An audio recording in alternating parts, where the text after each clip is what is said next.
ന്ന് ആറ്റലായി മോന് പിറന്ന് ഹാഷിം കുടുംബത്തിലായി ആശാമലര് പിറന്ന്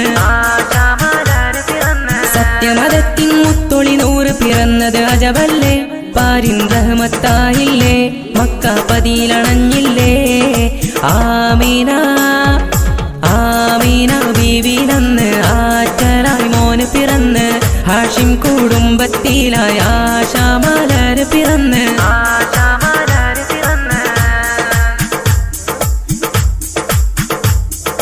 കിസ്റ കൈസർ ഞെട്ടി വിറച്ചൊരു രാവിൽ തിരുനബി അണവായി ഔസും കസ്റജും പോര് മറന്ന് ഔന്നിത്യത്തിൻ പടവേറി സ്വല്ലല്ലാഹു അലാ മുഹമ്മദ് സ്വല്ലല്ലാഹു അലൈഹി വസല്ലം അഞ്ഞത കൂരിരുളാകയും നീങ്ങി ഹക്കിൻ വെളിച്ചം പ്രഭയായി പേർഷ്യയിലെ തീജ്വാലയണഞ്ഞു വിസ്മയ താരം വരവായി മാലിക്കിൻ തിരുനബി വന്നു